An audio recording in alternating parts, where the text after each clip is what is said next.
Bližajo se volitve in predzadnji teden je bil precej buren. V ponedeljek sem gostil kandidata za poslanca Nove Slovenije Matjaža Kosija, mnogi pa ga poznate po skeču Kam gre beli zajček. O vaših koncih se mnogokrat govori kot o delu Slovenije, s katerega se mladi bolj izseljujejo kot priseljujejo. Kje bi v Prlekiji videl največji potencial, recimo, da bi tudi privabili čim več nekih mladih, ustvarjalnih ljudi spet nazaj? Prvi potencial je naša cesta, ki jo čakamo, verjeli ali ne, od leta 1998. Hitra cesta Ptuj-Ormož, takrat se je začelo kopati, so našli neke lonce, so prišli ti ščetkarji, polje sta propadli dve podjetji, ki sta hoteli delati cesto, polje je prišla druga vlada, leva, je padlo vse vodo, tako da zdaj res upam, v petek se je podpisal zelo pomemben dokument, je minister Vrtovec na Ptuju podpisal z več kot 40 župani, mislim, da eno opcijo, da se bo res to začelo zdaj graditi. Tako da to je prva stvar, ker mi rabimo recimo do Slovenske Bistrice, do priključka z avtocesto 3/4 ure, 45 minut, da sploh pridemo do avtoceste. Do Ptuja tudi verjetno? Do Ptuja pol ure recimo, pa pol, če hočemo iti, ne vem, po avtocesti, pol se moramo delati veliki ovinek nad Maribor, tako da gremo raje čez Ptuj, pa pol po stari cesti do Slovenske Bistrice. Potem pa sem dobil visok evropski obisk. Pri meni se je namreč oglasila slovenska evropska poslanka Ljudmila Novak. Kako pa vidite tudi recimo krščansko demokracijo v Evropi v prihodnosti? Krščanska demokracija je tista, ki je pravzaprav oblikovala vrednote Evropske unije. Vemo, da očetje Evrope so bili krščanski demokrati, ki so ugotovili, da pač Evropa ne more naprej, če bodo narodi še naprej med seboj sprti, če si bodo očitali vse to, kar se je zgodilo med drugo svetovno vojno, zato je treba začeti sodelovati. In potem je bila skupnost za premog in jeklo, najprej na gospodarskem področju, potem še na drugih. In tako je tudi sedaj, da Evropi smo povezani narodi različnih držav. Krščanska demokracija je postavila neke temelje, igra še vedno zelo pomembno vlogo, kajti biti krščanski demokrat to pomeni, da spoštuješ tiste temeljne obče človeške vrednote. Mi jih seveda postavljamo tudi na krščanske temelje, ampak ne nazadnje spoštovanje 10 božjih zapovedi, to je univerzalna vrednota in to so tisti temelji, ki jih pač krščanski demokrati moramo upoštevati, spoštovati in po njih delovati tudi v svojem političnem življenju in delovanju. V sredo se je pri meni oglasil fizik in zvezdogled Boris Kam.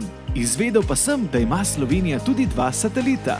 A Slovenija sploh ima možnost kot tako mala državca imeti kakšno, bom rekel, tudi osebno izkušnjo?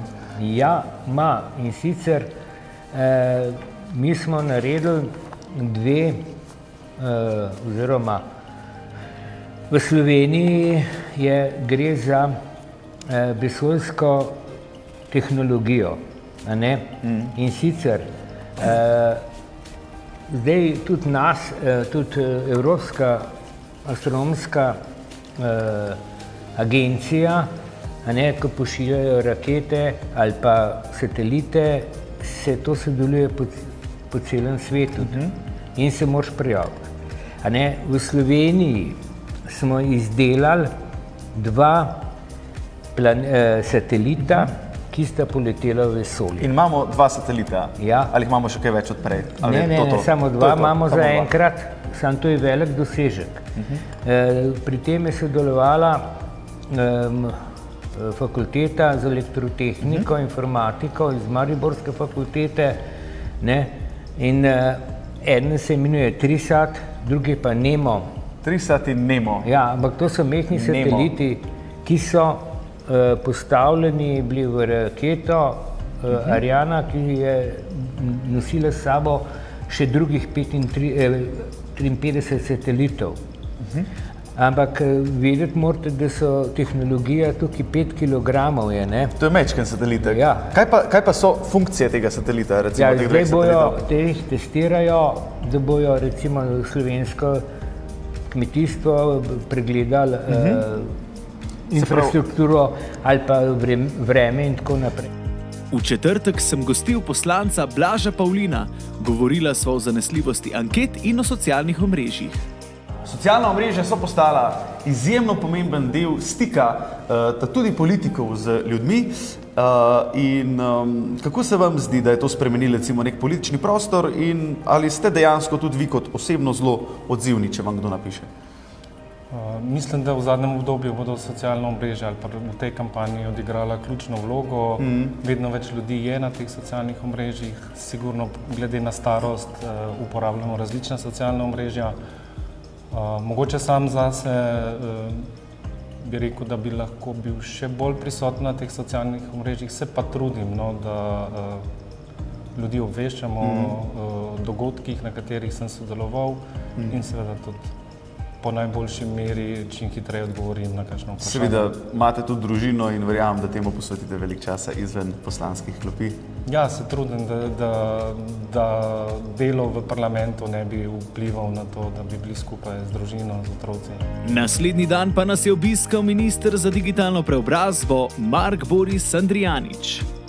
V povezavi z digitalizacijo se pa žal močno povečuje tudi prepad med starejšo in mlajšo populacijo. Drži. Saj se slednje veliko lažje privadi na spremembe, medtem ko mnogi starejši niti pametnega telefona nimajo. Kako bi bilo najbolj zapolniti to vrzel oziroma približati nove tehnologije starejšim? No, prav to je moja prioriteta. In ta zakon, ki sem ga prej omenil, bo naredil prav to. Mi bomo lahko na podlagi tega zakona že jesen začeli s brezplačnimi tečaji osnovnih digitalnih veščin za vse starejše od 55 let.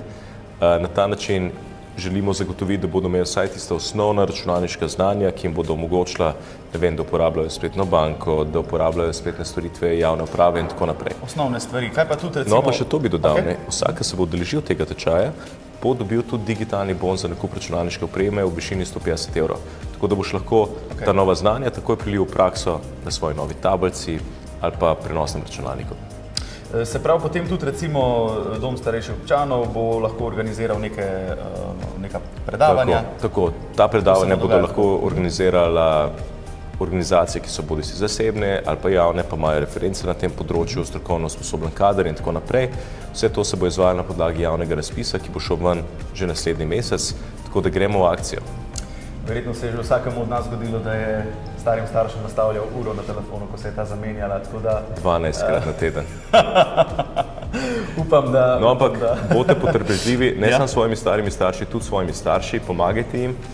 Prav to medgeneracijsko sodelovanje igra ključno vlogo pri digitalizaciji in digitalnem opismenjevanju, tako da ne obupate.